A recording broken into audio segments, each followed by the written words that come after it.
जय माता the students.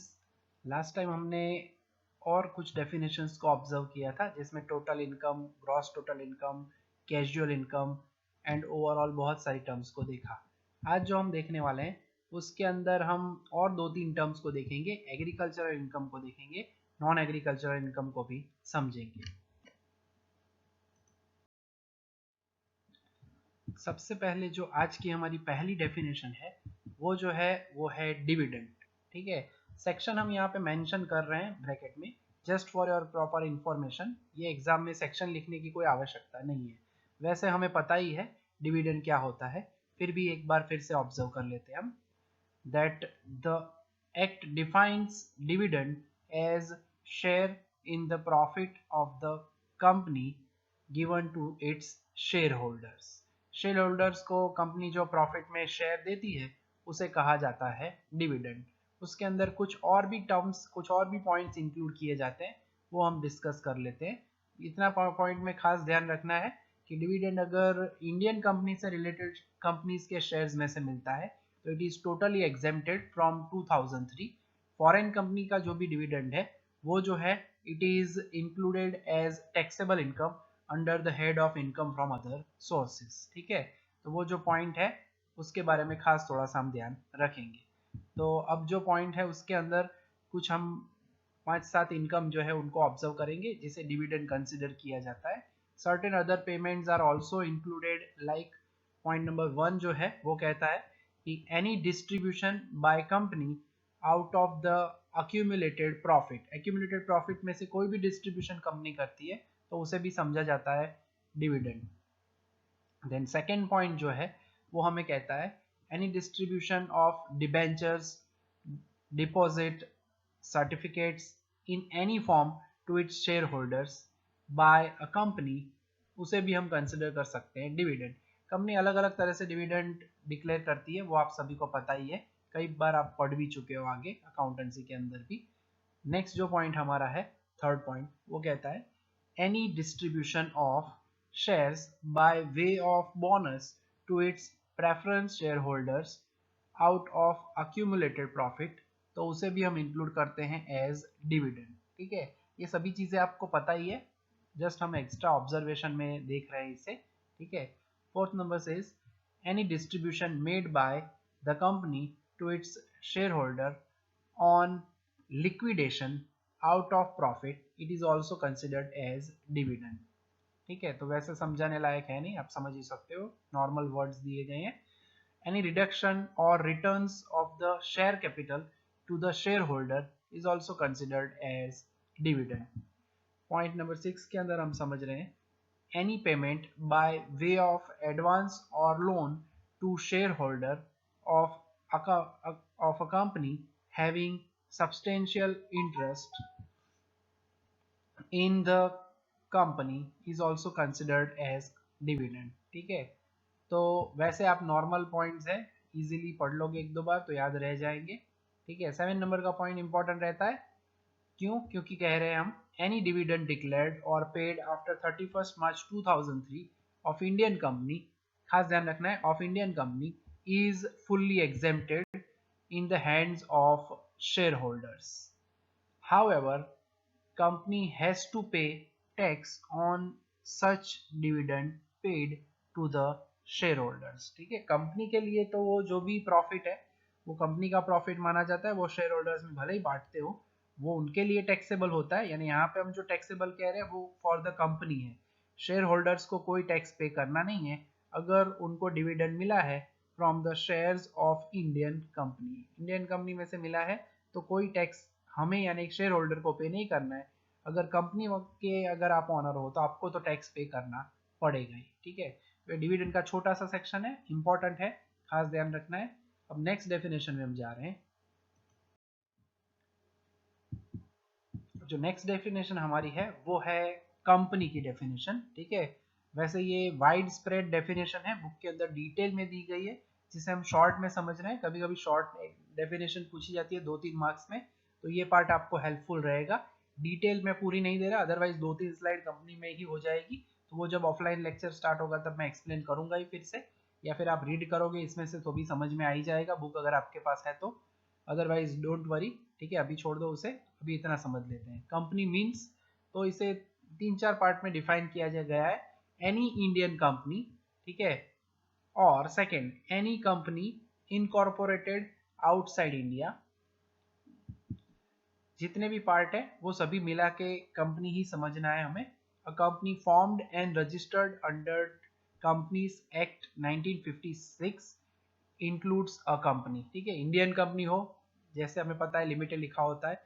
Company any company incorporated outside India, हमारी कंपनी है, बाहर है इंडिया के, उसे भी हम कंपनी मानते हैं।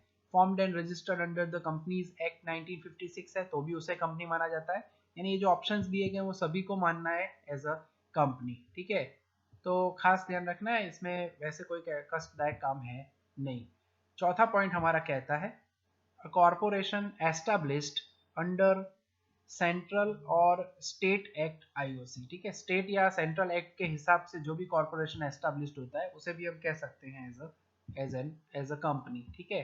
Point number 5, any institution, association or body which is declared by the board to be a company, ठीक है, बोर्ड ने डिक्लेयर किया है तो वो भी हम मान सकते हैं एज अ कंपनी, ठीक है। तो ये सभी ऑप्शंस अवेलेबल है, इन सभी को कंपनी कंसिडर किया जाता है अकॉर्डिंग टू द लॉ।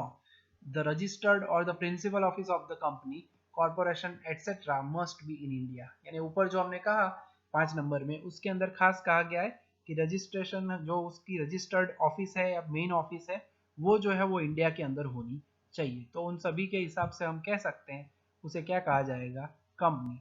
तो शॉर्ट नोट के लिए है तो इट इज ओके, 2-3 मार्क्स में ये आप लिख सकते हो। अदरवाइज डिटेल में अगर 7 मार्क्स में पूछते हैं, कम चांसेस रहते हैं, तो फिर डिटेल में हमारी बुक के अंदर हमें दिया हुआ है, ठीक है।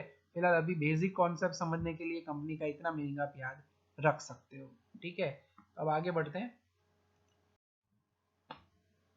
अब जो हमारा सबसे इंपॉर्टेंट पार्ट है डेफिनेशंस में, आज में सबसे प्यारी डेफिनेशन है जो कि है एग्रीकल्चरल इनकम। 2017 में पूछा गया था ये पार्ट शॉर्ट नोट के अंदर, खास ध्यान रखेंगे। वैसे हमें पता है एग्रीकल्चरल इनकम यानी गुजराती में कहे तो खेती नहीं आवक, ठीक है, कल्टीवेशन से रिलेटेड जो भी आपको इनकम होती है, जमीन में जो भी उगाते हो और बेचते हो, तो वो कहा जाता है एग्रीकल्चरल इनकम। फिर भी उसके अलावा भी थोड़ा ब्रॉड मीनिंग है जो हमें समझना है।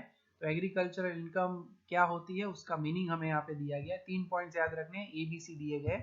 एग्रीकल्चरल इनकम मीन्स, फर्स्ट जो है हमारा ए, रेंट और revenue income derived from land which must be situated in India and the land must be used for agricultural purpose। India के अंदर वो लैंड होनी जरूरी है जो आपने रेंट पे दी है या जिसमें से इनकम मिल रही है, और वहां पे एग्रीकल्चरल पर्पस होना चाहिए, कल्टीवेशन होना चाहिए, ખેતી થતી હોવી જોઈએ, એમાંથી જે આવક મળતી હોય તો એ જે છે એગ્રીકલ્ચરલ ઇનકમ કહેવાશે। यानी चाहे आपने खेत जो है वो रेंट पे दिया हो तो उसमें भी कल्टीवेशन करके अर्निंग हुआ है तो वो भी कहा जाएगा एग्रीकल्चरल इनकम, ठीक है।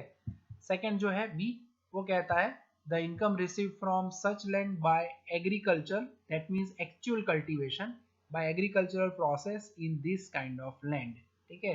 जमीन में जो भी उगाया हुआ है उससे रिलेटेड डायरेक्ट अगर आप वो बेचते हो उससे जो इनकम होती है उसे भी कहा जाता है एग्रीकल्चरल इनकम। रेंट और रेवेन्यू, रेंट में से जो मिलता है वो भी कहा जाएगा एग्रीकल्चर इनकम। होना चाहिए एक्चुअल कल्टीवेशन, ठीक है। सी पॉइंट जो है वो भी खास ध्यान रखना है हमें, income from building which is situated on agricultural land, ठीक है। जैसे कि अपने फार्म हाउस कहते हैं, ठीक है, फार्म के अंदर होता है जिसका यूज कोई दूसरे पर्पस के लिए ना होता हो, तो और उसी एग्रीकल्चरल लैंड पे हो या थोड़ा सा नजदीक में कह सकते हैं, तो उससे जो इनकम मिलती है उसे भी कहा जाता है एग्रीकल्चरल इनकम। तो ये मेन 3 पॉइंट्स है। अब ये 3 पॉइंट्स क्या कहना चाहते हैं उसे थोड़ा सा डिटेल में हमें स्टडी करना पड़ेगा तो ज़्यादा ब्रॉडली हमें समझ में आएगा। तो जो हम कहना चाहते हैं वो है the important points of the above definitions are, first number जो है डेफिनेशन में से क्या मेन 3 पॉइंट्स, 3-4 पॉइंट्स निकल रहे हैं, टोटल वैसे 5 पॉइंट्स हमें ध्यान में रखने हैं, जिसमें पहला पॉइंट है प्लेस ऑफ लैंड, कौन सी जगह की बात कर रहे हैं हम, वो सबसे इंपॉर्टेंट रहता है। तो उसके अंदर जो हम कहना चाहते हैं वो कुछ इस तरह से होगा कि income from agricultural land are tax free if it is situated in India agricultural land, ખેતીની આવક, ખેતીની જે જમીન હોય એમાંથી જે મળતું હોય ये टोटली टैक्स फ्री है, ठीक है। खेती में से जो भी अर्निंग कर ले आप तो उसके ऊपर कोई टैक्स लगता नहीं है, जो कि हम पहले भी कह चुके हैं, ठीक है। अगर वो लैंड आउटसाइड इंडिया है तो उसके ऊपर टैक्स लगेगा, अगर आप इनकम में दिखाते हो तो। Agriculture income from Sri Lanka, that income will be 100% taxable, मगर इंडिया की लैंड पे हो तो इट इज टैक्स फ्री, ठीक है। तो खास ध्यान रखना है। If income received from land are taxable if land is situated outside India, ठीक है। अगर इनकम आपको मिल रही है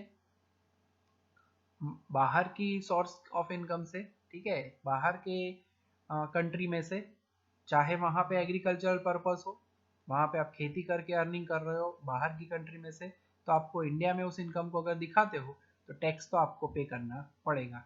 और जैसे कि मैंने कहा था उसे हम इंक्लूड करते हैं इनकम फ्रॉम अदर सोर्सेज के अंदर, ठीक है। ये भी टॉपिक है, वो भी हम बाद में पढ़ने वाले हैं। हमारे टोटल 5 हेड्स ऑफ इनकम है, जिसमें आखिरी हेड ऑफ इनकम होता है इनकम फ्रॉम अदर सोर्सेज, ठीक है। तो पहला पॉइंट हुआ place of land. Indian soil के ऊपर अगर आप कुछ भी कल्टीवेशन करते हो, एग्रीकल्चरल प्रोसेस करते हो, तो वो इनकम जो है वो टैक्स फ्री होती है। Outside India it is taxable, ठीक है। अब जो है वो है हमारा second point for agricultural income, जो हम अभी कह ही चुके हैं। ए में कहा था हमने रेंट और रेवेन्यू रिसीव फ्रॉम लैंड। पहले हमने लैंड के बारे में कहा, अब वो लैंड में से रेंट और रेवेन्यू मिलती है उसके बारे में हम यहाँ पे कहना चाहते हैं कि it is not necessary that the owner of the land should be cultivating the land himself if he has given the land to any other person for cultivation, then the rent received by him is treated as agricultural income, ठीक है। Honour ने किसी दूसरे person को cultivation के लिए, खेती के लिए जमीन दे दी है, वो कल्टीवेशन करता है, उसमें से वो रेंट देगा ऑनर को, तो वो इनकम जो है उसे भी हम कहते हैं एग्रीकल्चरल इनकम, ठीक है। उसके बाद जो हम कहना चाहते हैं, it is not necessary that person receiving rent or revenue should himself be the owner of the land. If the tenant receives such rent or revenue from subtenancy, it will be treated as agricultural income. જેને આપણે भाड़ुआत PETA भाड़ुआत कहिए છીએ। Tenant એટલે ભાડુઆત, सब tenant એટલે PETA भाड़ुआत। यानी मुझे किसी ने कल्टीवेशन के लिए जमीन दी, मैंने कल्टीवेशन नहीं किया, मैंने मेरे नीचे किसी एक और टेनेंट को जमीन खेती करने के लिए दे दी कल्टीवेशन के लिए, तो वो पूरे की पूरी इनकम तीनों के लिए ही मानी जाती है एग्रीकल्चरल इनकम, ठीक है। तो rent received from cultivation is considered as agricultural income. अब जो हमारा तीसरा पॉइंट है कि purpose of subject to agriculture process, ठीक है। पर्पस जो है उसके बारे में भी हम ऑब्जर्व करना चाहते हैं कि income derived from land after agricultural process, ठीक है। इनकम अगर एग्रीकल्चरल प्रोसेस के बाद में जो मिलती है हमें लैंड में से, तो वो जो है वो भी खास महत्व की है, वो भी ज़्यादा इम्पोर्टेंट है। ये एग्रीकल्चरल प्रोसेस वर्ड है, वो क्या कहना चाहता है पहले वो समझ लेते हैं, ठीक है। तो agricultural process is considered by following terms. इसमें हम 3 पॉइंट्स ऑब्जर्व करने वाले हैं, किसे आप एग्रीकल्चरल प्रोसीजर कहने वाले हो, प्रोसेस कहने वाले हो।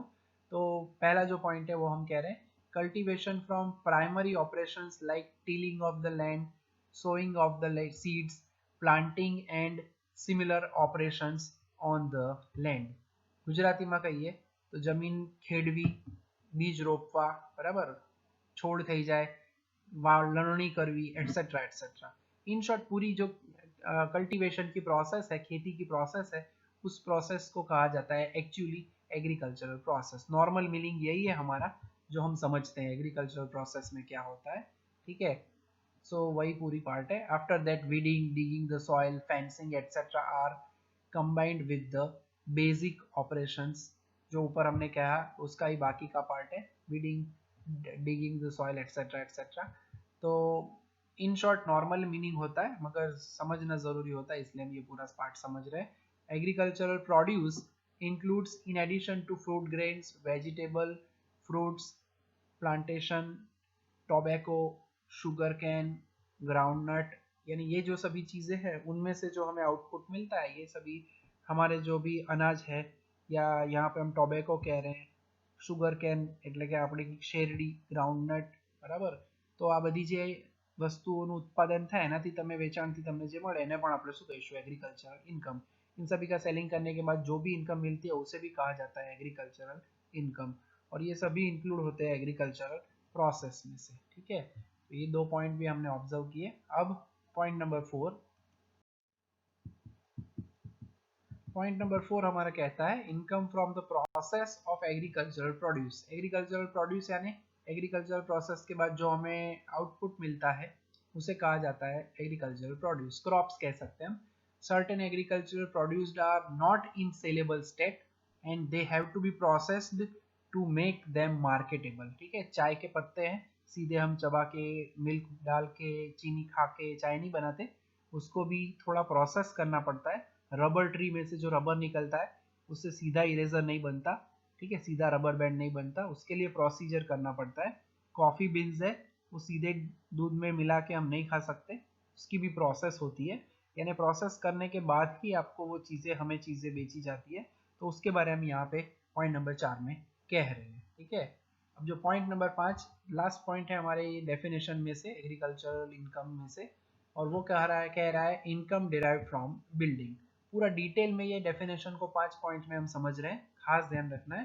ठीक है, तो उसके अंदर हम कह रहे हैं पॉइंट नंबर ए कह रहे हैं the building must be on the agricultural land or must be in the immediate vicinity यानी nearby of such land. जरूरी नहीं है कि खेत के बीचों बीच ही आप बिल्डिंग बनाओ, कभी कभी पूरे खेत के बीच में पॉसिबल नहीं होता, वच्चे तो चाड़ियों ज હોય, बराबर. तो આપણે શું કરીએ સાઈડમાં उसी खेत में या पड़ोस में थोड़ा सा 250, 200, 300 मीटर, 500 मीटर एकदम नज़दीक में अगर कोई बिल्डिंग आपने बनाया हुआ है जिसके अंदर हम ये सभी जो कल्टीवेशन करके वो स्टोर करके रखते हैं, ठीक है, तो उसमें से जो आपको अर्निंग मिलता है उसे भी कहा जाता है इनकम डिराइव फ्रॉम बिल्डिंग, यानी वो इंक्लूड होगा एग्रीकल्चरल इनकम के अंदर.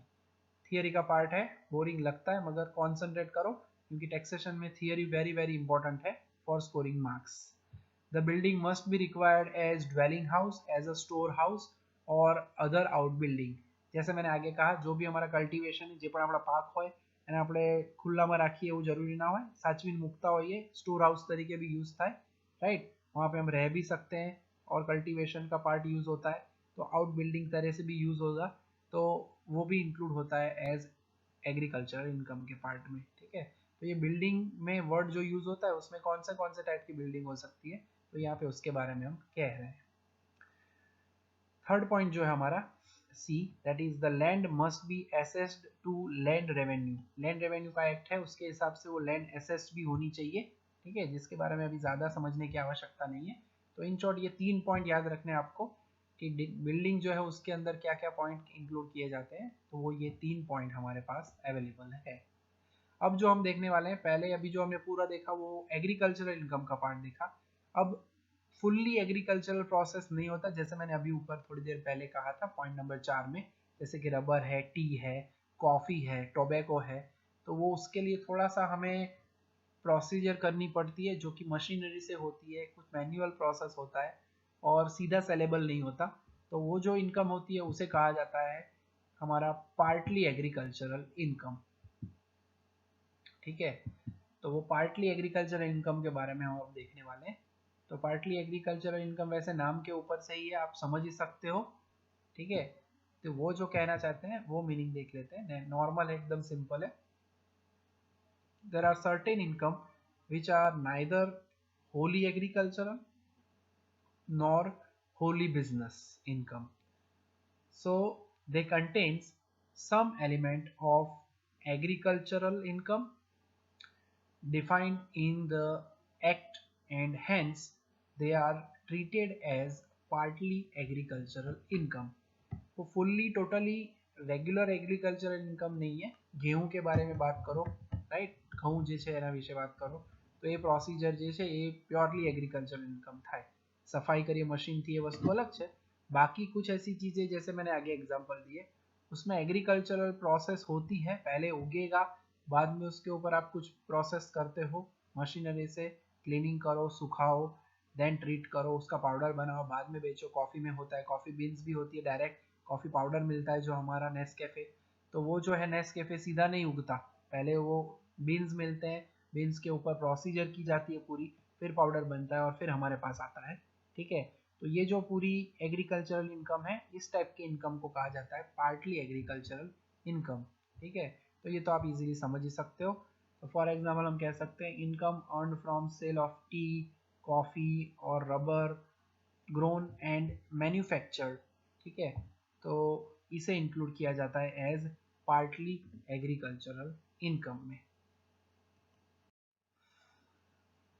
तो अब हमें देखने कुछ एग्जाम्पल, एग्जाम में पूछा जाता है कई बार, गिव एनी 2 और 3 examples of agricultural non agricultural incomes. कृपया ध्यान दें, ये जो दिया पार्ट है टेबल फॉर्मेट में दिया है, डिफरेंस नहीं है। ठीक है, डिफरेंस है तो आपको समझ में आएगा ही, तो इसे डिफरेंस मत समझना टेबल देख के। ठीक है, तो agricultural incomes and non agricultural income के अंदर कौन से एग्जाम्पल्स है वो जस्ट हम समझ रहे हैं यहाँ पे। ठीक है, तो पहला एग्जाम्पल है rent for agricultural land received from tenant or सब टेनेंट। जैसे आगे हमने कहा, हमने पूरा एग्रीकल्चरल इनकम का पार्ट तो देखा है। नॉन एग्रीकल्चरल यानी जमीन से जुड़ा हुआ कुछ भी ना हो, आई मीन कल्टीवेशन से, खेती से रिलेटेड ना हो, तो उसे हम कहते हैं नॉन एग्रीकल्चरल इनकम। ठीक है, तो उसके अंदर आप पढ़ ही सकते हो royalty income of mines and income from stone queries. ठीक है, રોયલ્ટી ઇન્કમ શેની હોય, જમીનની રોયલ્ટી ઇન્કમ મળતી હોય માઇનમાંથી, એન્ડ સ્ટોન ક્વેરી, બરાબર, તો જે આપણે કહેતા હોય કપચીઓ ને બધું નીકળતું હોય, તો એ જમીનમાંથી નીકળે, ठीक है, કોલસો મળે, तो वो जो सब चीज़ें ज़मीन में से निकलती है, इसका मीनिंग ये नहीं है वो एग्रीकल्चरल है, वो उगी हुई नहीं है, एकदम बेसिक मीनिंग है ज़मीन में से जो भी उग के बाहर आता है और उसके ऊपर आप कोई भी प्रोसेस करते हो, चाहे वो फुल्ली एग्रीकल्चरल या पार्टली एग्रीकल्चरल, वो होता है एग्रीकल्चरल इनकम में। उसके अलावा बाकी का सभी जो है उसे हम कहते हैं नॉन एग्रीकल्चरल इनकम। ठीक है, सेकेंड पॉइंट जो है, एग्जाम्पल बहुत ही प्यारे हैं, समझ में आ जाते हैं। Income from sale of replanted trees. ठीक है, पहले छोटे से प्लांट्स होते हैं, उसे फिर आपको बेचा जाता है, तो वो भी इनकम एग्रीकल्चर इनकम कही जाती है। फिर नॉन एग्रीकल्चरल में इनकम फ्रॉम पोल्ट्री फार्मिंग के मरघी उद्योग जो कहता है थर्ड। उसके बाद थर्ड जो है income from growing flowers, flower से जो इनकम होती है वो भी एग्रीकल्चरल इनकम नेचुरली समझ में आ जाता है, ऐसा ही है। इनकम फ्रॉम ब्रिक मेकिंग, ईंटों बात करी रहा है, सो वैसे आप पढ़ोगे तो समझ में आ जाएगा, फिर भी पावर पॉइंट प्रेजेंटेशन है तो मुझे पढ़ना तो चाहिए ही, तो ये आपको अच्छा लगेगा। Compensation receive from insurance company due to damage of tea garden from hailstorm. तूफान की वजह से अगर टी गार्डन में नुकसान हुआ है तो कंपनी को कंपनसेशन मिलता है इंश्योरेंस कंपनी से हमें, तो वो हमारे टी गार्डन का इनकम मिल रहा है हमें, आई मीन कंपेंसेशन मिल रहा है, तो वो भी इनकम में इंक्लूड किया जाएगा as a part of agricultural income. ठीक है, एंड उसके बाद हम सामने वाले पार्ट में देख रहे हैं agricultural income receive from foreign land, foreign land या फॉरेन कंपनी। ठीक है, यहाँ पे ना हो बाहर की कंपनी हो, उन्होंने एग्रीकल्चरल इनकम की है, यहाँ पे हम दिखा रहे हैं, तो it is included as non agricultural income. Interest received by partner on his capital from an agricultural firm। कोई भी एग्रीकल्चरल प्रोसेस से रिलेटेड इनकम है उसे इंक्लूड किया जाता है as an agricultural income. Then dividend from a company engaged in agriculture. ठीक है, कंपनी से रिलेटेड कुछ भी एग्रीकल्चरल इनकम है तो वो कहा जाएगा नेचुरली नॉन एग्रीकल्चरल। ठीक है, 6 नंबर का point, income derived from sale of seeds, बीज, सीड्स એટલે उसका सेलिंग जो भी करते हो आपको इनकम मिलती है, तो उसे कहा जाता है income from agriculture process. Income from marketing process like fishing, तो वो भी इंक्लूड किया जाएगा नॉन एग्रीकल्चरल में। ऐसे बहुत लिस्ट दिया हुआ है बुक के अंदर, आपको जो भी 6-7 पसंद आए वो याद रख लेने का। ठीक है, मैंने यहाँ पे सिलेक्ट किए मेरे हिसाब से, छोटे छोटे प्यारे प्यारे समझ में आए वैसे एग्जाम्पल्स हमने लिए हैं। 7 नंबर हम कह रहे हैं income from growing bamboo. Bamboo તો ખબર જ છે, બરાબર, વાંસળા જે હોય, વાંસ જે કહીએ આપણે, એનું ઇન્કમ તમે મેળવતા હોય ગ્રો કર્યા પછી, સેલ કર્યા પછી, તો એ પણ ઇન્કમ કહેવાય agricultural income. Then dairy farming like butter, cheese making etcetera etcetera. ठीक है, ठीक है, तो वो भी इंक्लूड किया जाता है एज नॉन एग्रीकल्चरल इनकम। ठीक है, तो इतनी सारी चीज़ें हमें दी गई है बुक के अंदर। अगर आपके पास बुक अवेलेबल हो तो उसमें आप देख सकोगे, अगर बुक नहीं लाए हैं तो बाद में ऑब्जर्व कर लेना विदाउट एनी टेंशन। तो ये हमने साथ साथ एग्जाम्पल दोनों के दिए हैं, एग्जाम में ऑब्जेक्टिव में कभी कभी पूछे जाते हैं, तो आपको तैयार करना है। ठीक है, तो आज के लेक्चर में मुझे लग रहा है यहाँ तक का काम रखेंगे तो ही अच्छा रहेगा, क्योंकि थियरी का पार्ट चल रहा है, आप लोग एग्जाम्पल का वेट कर रहे हो। वैसे हमने थर्ड लेक्चर में एग्जाम्पल देखे थे थोड़े, अब एक आध लेक्चर और का काम बाकी रहेगा हमारा। नेक्स्ट लेक्चर के अंदर हमें बहुत ही इंपॉर्टेंट क्वेश्चन जो पूछा भी जाता है वो खास देखना है, tax planning, tax evasion, tax avoidance, tax management, ये 3-4 क्वेश्चन है, उसका भी एक डिफरेंस है। तो एक और आखिरी ऑलमोस्ट कहने वाले हम हमारे इस सेक्शन में, टैक्सेशन का जो बेस है उसकी बेसिक थियरीज का पार्ट जो है वो नेक्स्ट लेक्चर के अंदर जो है वो हमारा खत्म हो जाएगा। ठीक है, फिर उसके बाद हमारा चैप्टर नंबर जो नेक्स्ट है जो कि रेसिडेंशियल स्टेटस वाला है, उसके अंदर हमारे ज़्यादातर एग्जाम्पल्स ही होंगे, और बाद के सभी चैप्टर जो है वो एग्जाम्पल के ही रहने वाले हैं। यानी थियरी का जो अभी डोज मिल रहा है आपको, कुछ ओवर डोज लग रहा है मुझे पता है, मगर पहले बेसिक थियरी ना समझी जाए तो बाद में आगे के जो इनकम के हेड्स है, पांचों के पांचों हेड्स, वो समझने में प्रॉब्लम हो सकता है। इसलिए हमने पूरा डिटेल में ये पूरा पार्ट समझा है। ठीक है, तो यहाँ तक का काम अच्छे से आप लिखिए, सबमिट करवाओ टाइम के ऊपर, और रीडिंग करते रहो, अच्छे से सभी तैयार कर लो। ठीक है, एग्ज़ाम टेस्ट में हम पूछने ही वाले हैं, एग्ज़ाम यूनिवर्सिटी में आएगी तब भी इसमें से पूछा ही जाता है थियरी खास। पहला यूनिट जो है हमारा वो मेनली डिपेंड करता है हमारी ये थियरी के पहले 6 जो लेक्चर है उसके ऊपर। तो सब कुछ रेडी करके रखो, यहाँ तक आज काम रखने वाले हैं। जय माता जी, थैंक यू।